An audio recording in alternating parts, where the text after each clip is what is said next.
selamat datang kembali di Post Talk 2024. Bersama saya, Naila Rahmadani selaku mahasiswi Program Studi Keselamatan dan Kesehatan Kerja Fakultas Vokasi Universitas Airlangga. Hari ini kita punya episode spesial yang pastinya bakal sangat inspiratif, terutama buat teman-teman yang masih kuliah atau baru lulus. Kita akan ngobrol bareng dengan Kak Lala, di mana Kak Lala merupakan alumni dari K3 UNAR tahun 2020. Untuk episode kali ini kita akan memberikan informasi dan sharing nih seputar pengalaman gimana Kak Lala menjadi mahasiswi di Universitas Airlangga dan sampai di tahap mencapai karir K3 khususnya di bidang konstruksi. Jadi buat kalian yang penasaran soal dunia K3, pengen tahu apa aja tantangan dan peluangnya, kalian wajib banget dengerin episode ini sampai habis. Nah, pertama-tama sebelum masuk ke topik obrolan, kita kenalan dulu yuk dengan Kak Lala. Kak Lala, boleh dong dikenalin diri kakak ke teman-teman yang lagi dengerin nama lengkap, panggilan sehari-hari, mungkin boleh juga ditambah dengan sedikit cerita soal kapan kakak mulai berkecimpung di dunia K3. Halo semua, salam kenal. Perkenalkan, aku Laila Nisa Azizah atau biasa dipanggil Lala. Aku alumni D3 K3 angkatan 2020. Semoga Postok 2024 episode 3 ini bisa membantu kalian dalam jenjang karir kalian. Semangat! Terima kasih Kak sudah kenalan dengan teman-teman sekalian. Langsung aja kita mulai ke obrolan utama kita. Mungkin pertama kita bisa bahas soal alasan kenapa sih Kak Lala tertarik buat masuk ke dunia K3. Kalau boleh tahu, apa sih Kak yang bikin Kakak tertarik untuk berkarir di bidang K3 setelah lulus dulu? Apa ada pengalaman atau hal tertentu yang jadi pemicu awal? Apa yang membuat saya tertarik untuk berkarir di bidang K3 setelah lulus itu, selain memang karena saya lulusan K3, karena selama kuliah K3 pun ada beberapa mata kuliah yang menarik perhatian saya. Misal K3 Migas sama audit SMK 3. Setelah saya cari tahu nih, K3 tuh kan ternyata bidangnya luas ya guys. Nggak hanya berkutat di satu sektor aja lah. Tapi banyak sektor itu juga butuh K3, terutama K3 Migas. Dan audit SMK 3. Audit SMK 3 itu kan pasti larinya menjadi seorang auditor. Terus saya cari tahu informasi lulusan K3, kalau misalnya kita ambil sertifikasi K3 Migas, itu apa aja sih benefitnya, gajinya berapa. Terus kalau jadi auditor, gajinya berapa. Jujur, dulu saya melihat karir K3 itu dari gaji. Memang gaji seorang K3, entah itu kita hanya menjadi ASC officer biasa, itu aja gajinya udah menjanjikan. Apalagi kalau kita punya kemampuan, kita punya skill, upgrade, kita punya banyak sertifikasi, itu pasti bukan kita yang cari perusahaan, tapi kita yang dicari perusahaan. Nah, dari situlah saya tertarik untuk benar-benar menekuni K3 setelah saya lulus. Karena jujur nih, di awal sebelum saya masuk ke K3, saya sebenarnya pengen banget kuliah teknik sipil atau kedokteran. Tapi karena saya sadar akan kemampuan saya nggak mungkin dong masuk kedokteran. Nah, saya emang dari dulu itu ambis banget mau masuk teknik sipil. Ya, karena jalannya udah beda, Allah tidak menakdirkan saya di teknik sipil, khususnya di ITS dulu. Akhirnya ada seorang kawan saya waktu masa SMA kasih informasi ke saya. Nih, coba kamu ikut webinar K3 dari kampusku. Kebetulan dia bukan dari UNER ya. Saya ikut webinarnya, saya tertarik. Oh, asik nih kayaknya kuliah K3. Akhirnya saya masuk deh, milih K3 waktu awal-awal ya. Terus selama perjalanan kuliah, ketemulah saya dengan K3 Migas, dengan audit, dengan banyak sekali mata kuliah K3 yang mungkin memusingkan, tapi sebenarnya seru. Ya dari situ kita bisa menata career path kita. Kita mau kemana sih setelah lulus? Wah, keren banget, Kak. Emang ya, kadang ketertarikan itu bisa datang dari pengalaman atau pandangan pribadi kita sendiri yang ngelihat kebutuhan akan K3 di lapangan. Menarik sekali. Nah, kalau tadi kita udah ngomongin soal ketertarikan awal, pastinya pengalaman pertama kakak kerja di bidang K3 juga nggak kalah seru dong. Ada nggak sih kak pengalaman yang paling berkesan atau mungkin nggak terlupakan buat kakak waktu mulai terjun di dunia K3? Pengalaman pertama saya kerja di bidang K3 dan paling berkesan saat itu adalah magang. Saya magang di Tata Mulia Nusantara Indah di proyek Ciputra Hospital Surabaya saat itu. Lama magang saya kalau nggak salah 6 bulan ya. Nah di sini nih em, karir saya udah mulai terbentuk. Kalau bisa saya bilang, saya sudah mau tahu saya mau kemana, saya mau menjadi apa, fokus saya harus kemana dan seperti apa. Itu di era magang ini. Era magang ini tuh kurang lebih 6 bulan ya. Kurang lebih 6 bulan.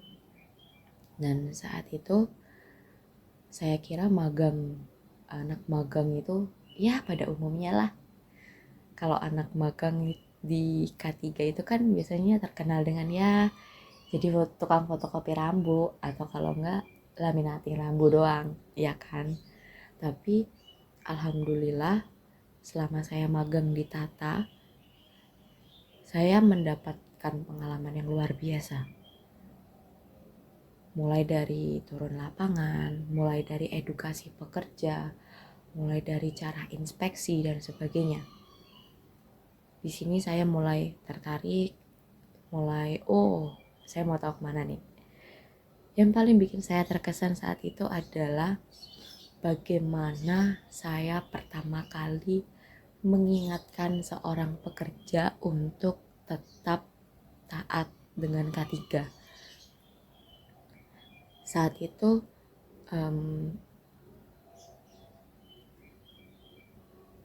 saya mendapatkan pelajaran dari pembina lapangan saya bahwasannya kita mengingatkan seseorang, menegur seseorang itu nggak bisa dengan cara yang kasar.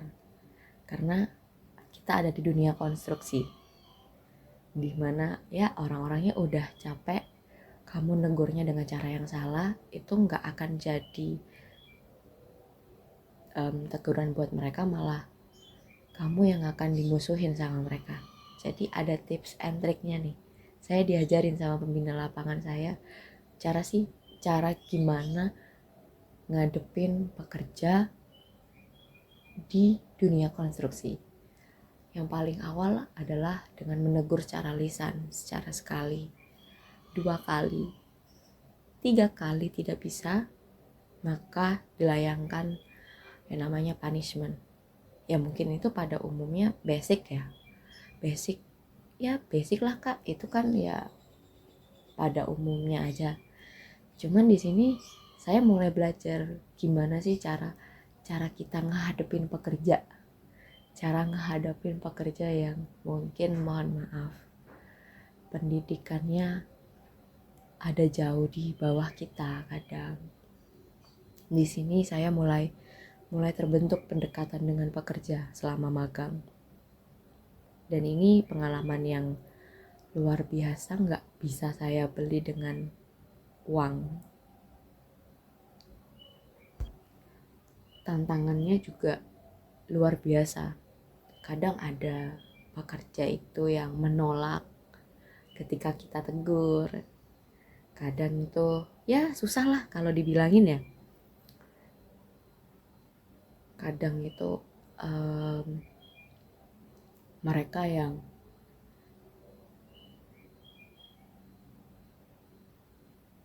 nuduh kita itu, K3 tuh enak ya kerjanya, mondar-mandir doang. Ya, omongan-omongan seperti itulah yang mungkin kalau kita nggak mempersiapkan diri dari awal akan menjatuhkan kita. Tapi kalau kita udah mempersiapkan dari awal, kita pasti bisa ngadepin mereka-mereka. Pengalaman pertama itu emang nggak ada tandingannya ya kak. Pengalaman pertama pasti punya kesan yang kuat banget, apalagi buat seseorang yang masih adaptasi. Bicara soal adaptasi juga nih kak, yang sering kali jadi tantangan buat para fresh graduate. Buat kakak sendiri apa sih kak tantangan yang paling menantang yang pernah kakak hadapi di awal karir, terutama waktu baru lulus dan mulai terjun di lapangan? Mungkin ada kejadian atau hal spesifik yang bikin kakak mikir, wah ternyata dunia kerja itu kayak gini ya. Tantangan yang saya hadapin selama menjadi fresh graduate di dunia K3 itu ya jelas loker. Mungkin lowongan kerja di luar sana itu banyak ya. Cuman kadang itu kita terpaku dengan syarat-syaratnya nih. Misal minimal pengalaman 5 tahun. Misal pengalaman 5 tahun bekerja.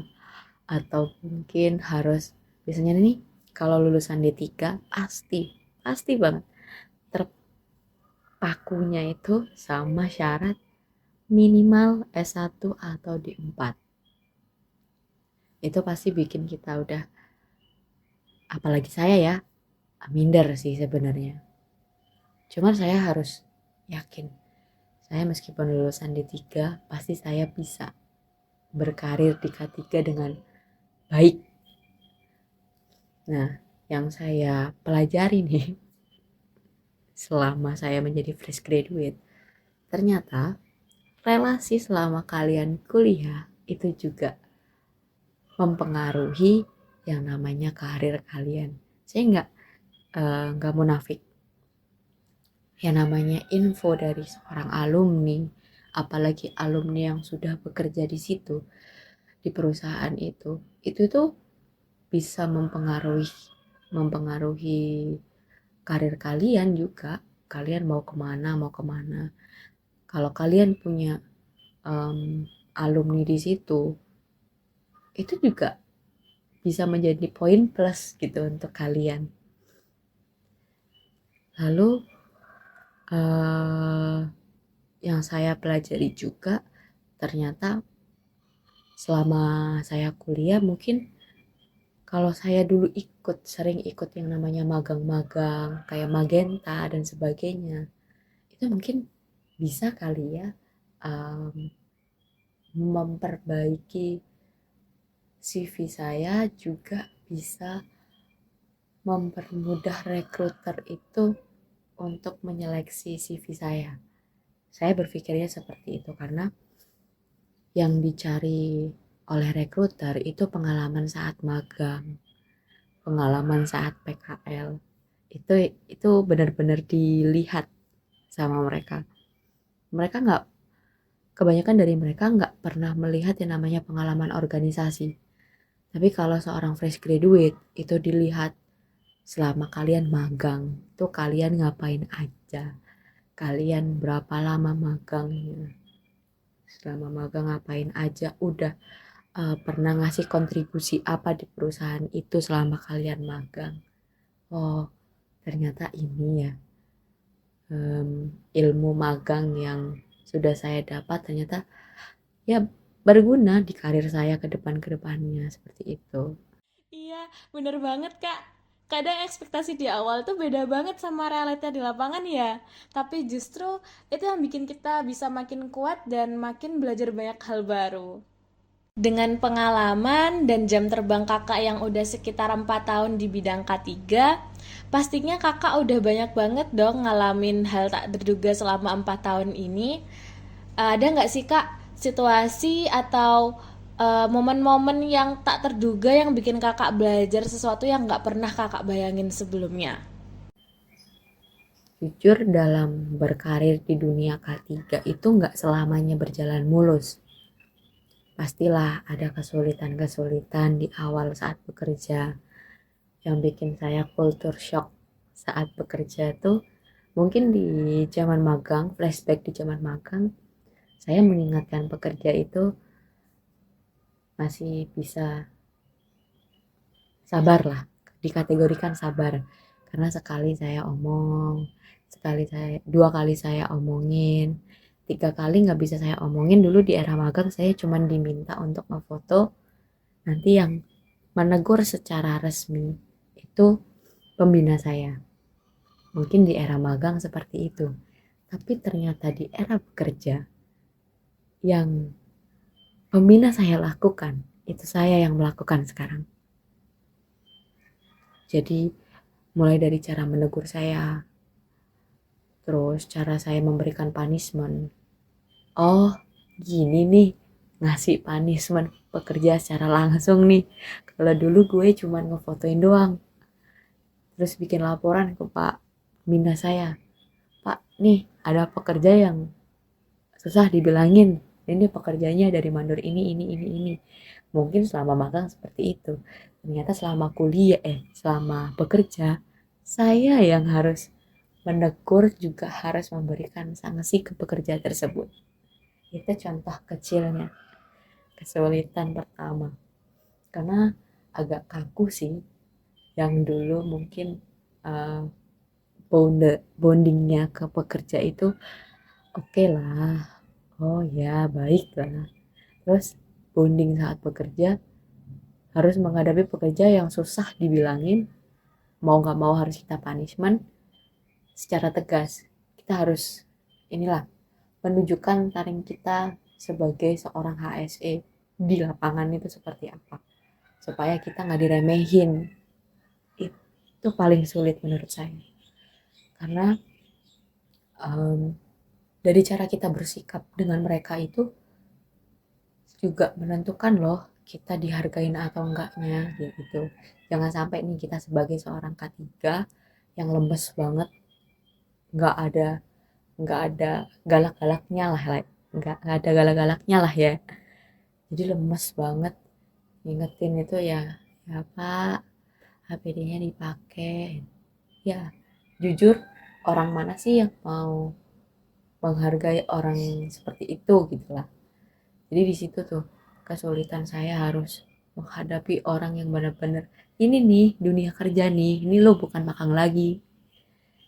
Itu kesulitan saya, dan saya bisa melalui itu dengan menerapkan ilmu saya di magang tadi, ya tadi dengan cara mengingatkan secara baik-baik.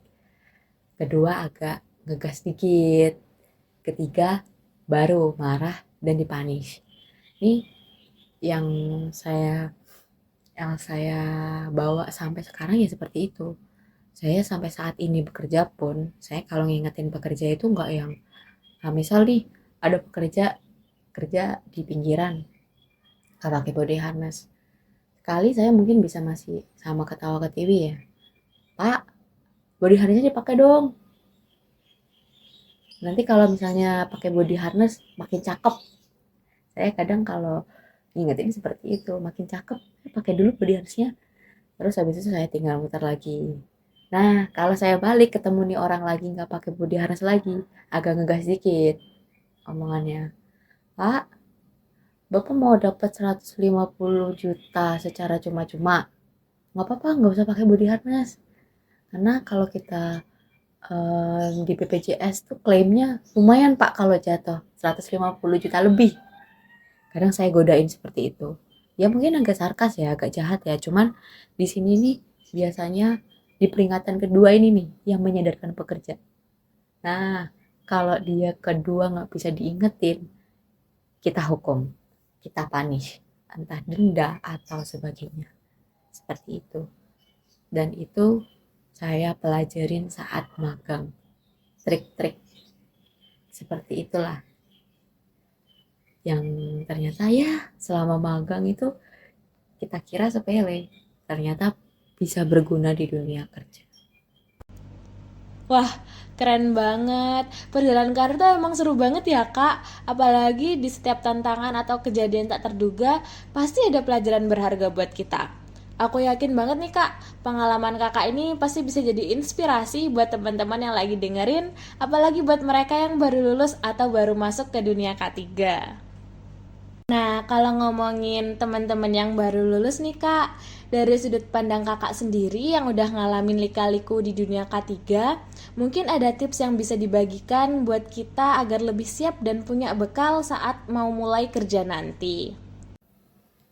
Lalu untuk tips untuk para adik-adik fresh graduate yang baru lulus, yang akan lulus, nih ada dua sebenarnya tips untuk teman-teman K3 yang mendengarkan Posh Talk ini. Untuk adik-adik yang akan lulus, perbaiki image kalian, perbaiki kinerja kalian, perbaiki citra kalian selama kalian magang. Karena di sini yang namanya relasi luar itu melihat kalian. Karena kalian akan magang di perusahaan orang ya. Magang di perusahaan gede katakanlah.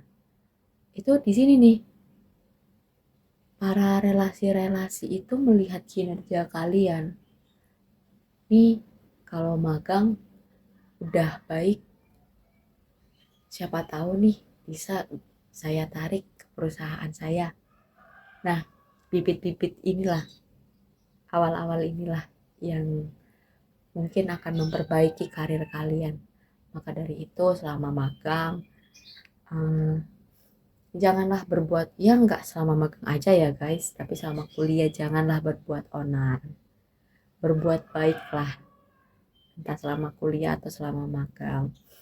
Syukur-syukur kalian memiliki inovasi untuk mengembangkan K3 di perusahaan kalian magang. Itu akan menjadi nilai poin plus buat kalian. Bisa jadi nih, kalian setelah lulus, kalian akan langsung di-hire sebagai employee di perusahaan kalian magang. Itu bisa jadi. Jadi selama kalian magang nih, untuk teman-teman yang akan lulus, diperhatikan cara kalian bersikap kepada atasan-atasan mungkin saat kalian magang, lalu cara berpikir kalian, problem solving kalian seperti apa, itu harus diperbaiki lah selama kalian magang. Mungkin kasarannya agak cari image sedikit ya, tapi itu memang perlu gitu, tapi dengan cara yang baik ya. Untuk teman-teman yang sudah lulus, sudah fresh graduate yang mendengarkan Posh Talk ini, mungkin bisa mencari informasi-informasi lowongan kerja itu di LinkedIn atau di Jobstreet. Juga jangan males mencari informasi-informasi atau jangan males untuk daftar yang namanya FGDP, Fresh Graduate Program, manajemen trainee dan sebagainya. Itu coba aja, siapa tahu itu menjadi peruntungan kalian. Seperti itu sih, karena setelah menjadi fresh graduate kita nggak mungkin lah hanya menengadah nunggu info loker nggak, tanpa kita harus mencari itu nggak mungkin lah info loker datang sendiri, nggak ya. Kita harus benar-benar mencari informasi loker ya, juga ikut rekrutmennya seperti itu untuk teman-teman yang udah lulus ya. Untuk yang teman-teman udah lulus, semangat mencari lowongan kerja. Untuk teman-teman yang akan lulus, semangat dalam menghadapi era-era magang dan juga tugas akhirnya. Wah, tipsnya luar biasa banget. Semoga teman-teman fresh graduate yang lagi dengerin bisa menyerap dan mengaplikasikan tips dari Kak Lala ini ya. Oke, kita masuk ke pertanyaan selanjutnya. Pertanyaan ini sering banget nih Kak ditanyain dari teman-teman sekalian. Mungkin dari Kak Lala sendiri, keterampilan apa sih yang paling penting untuk berkarir di bidang K3? Apa ada keterampilan spesifik yang sebaiknya kita asah sebelum mulai terjun di dunia K3? Semuanya penting. Pengetahuan ketiga kalian itu selama kuliah itu hanya dasar, guys. Kalian akan menemui atau akan mengembangkan pengetahuan kalian terkait dengan K3 itu mungkin kalau setelah lulus kalian mau kuliah lagi atau kalian sertifikasi lagi yang lebih menjurus ke bidang ya. Kalau sertifikasi itu kan biasanya lebih enggak ada setelah general nih, ahli K3 umum, pasti kan kalian mau kemana nih, kayaknya mau ambil konsentrasi ini. Nah itu kan beda-beda tuh. Nah di situ tuh pengetahuan kalian akan ditambah. Jangan merasa puas dengan pengetahuan yang kalian miliki, karena anggap aja ilmu kalian selama kalian kuliah itu masih belum apa-apa. Kalian cuma mempelajari sedikit ilmu K3. Nanti ilmu besarnya kalian pelajari mungkin selama kalian magang, mungkin selama kalian berkarir nanti. Itu pengetahuan yang kalian miliki sekarang itu sangat utama, penting. Makanya kalian kalau kuliah jangan main-main, serius kalau kuliah.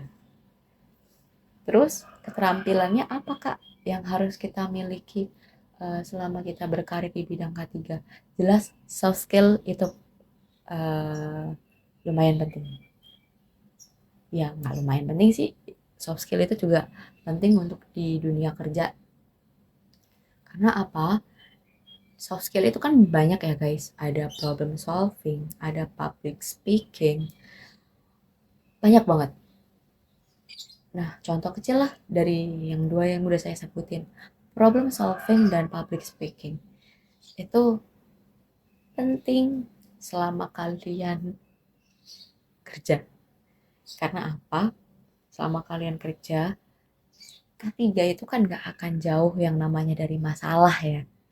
Pasti kalian akan menghadapi masalah. Gimana sih kalian melihat masalah itu dan gimana kalian menyelesaikan masalah itu? Itu yang dilakukan seorang problem solver. Yang kedua, contohnya terkait dengan public speaking. Gimana sih kalian komunikasi sama orang? Gimana kalian mengedukasi seseorang dari ucapan kalian? Itu ternyata juga penting banget guys selama berkarir. Yes, soft skill kalian itu ditambah, diasah, mungkin dengan ikut organisasi dan sebagainya ya. Tapi kalau pengetahuan apa sih Kak yang paling penting? Semua pengetahuan K3 itu penting selama kalian kuliah dan itu hanya dasar. Perlu diingat, kalian kuliah itu hanya dasar dari K3. Dunia K3 itu wawasannya luas banget. Kalau kalian mau perjelas satu persatu, mungkin podcast ini nggak akan cukup untuk menjelaskan itu semua, dan pengalaman saya juga belum sebanyak itu. Saya belum expert lah. Saya masih sama-sama belajar. Saya menganggap bekerja ini nggak hanya bekerja sama teman-teman cari uang ya, tapi juga sebagai belajar. Belajar menjadi seorang ahli K3 yang baik seperti apa. Bener banget Kak, skill yang relevan itu pastinya bakal jadi bekal utama buat kita supaya bisa jadi sukses di bidang K3. Wah, nggak kerasa nih udah pertanyaan terakhir. Kak, dari sisi perkembangan, menurut Kak Lala gimana sih prospek atau peluang karir di bidang K3 di masa depan? Apakah kakak ngeliat bidang ini akan semakin berkembang atau gimana nih? Menurut saya peluang karir K3 di masa depan ini menjadi perkembangan menarik ya. Karena ternyata yang saya tahu juga selama bekerja, seorang ahli K3 itu nggak hanya dari jurusan K3 atau jurusan kesehatan masyarakat aja guys. Tapi bisa dari berbagai macam jurusan kuliah. ada yang dari ilmu hukum, ambil sertifikasi K3. Ada yang paling menarik, yang bikin saya menarik tuh, dulu saya di LinkedIn pernah ketemu seorang lulusan pendidikan agama Islam itu juga bisa ngambil sertifikasi K3. Nah, ini nih di sini tren-tren, bukan tren ya, K3 itu semakin dilirik oleh banyak pihak, nggak hanya dari lulusan K3, tapi lulusan non K3 pun itu melirik K3 gitu loh. Apalagi mungkin yang lulusannya non K3 itu di dalam mata kuliahnya ketemu K3. Mungkin mereka tertarik untuk, oh kayaknya aku mau ahli K3 uni. Nah, ini nih yang seperti ini membuat karir K3 ke depannya itu semakin dibutuhkan, dan semakin banyak lah saingan-saingan kita ke depannya. Jadi dipersiapkan aja untuk teman-teman fresh graduate dan yang akan lulus, dipersiapkan aja karena saingan kita ke depannya itu nggak semakin sedikit tapi semakin banyak, seperti itu. Wah, menarik banget ya pembahasannya. Sekali lagi terima kasih buat Kak Lala atas insight dan pengalaman yang sangat inspiratif. Teman-teman, dari cerita dan tips Kak Lala yang sudah kita dengarkan, kita bisa lihat betapa pentingnya persiapan dan kemauan untuk terus belajar, apalagi di dunia K3 yang penuh tantangan. Oke, buat kalian semua yang sedang atau akan berkarir di bidang K3, semoga obrolan ini jadi inspirasi dan motivasi untuk terus semangat menghadapi tantangan di dunia kerja. Jangan lupa, Postdoc 2024, inspirasi dari pengalaman. Sampai jumpa di episode selanjutnya. Tetap semangat dan sukses selalu untuk karir kita semua. Bye-bye.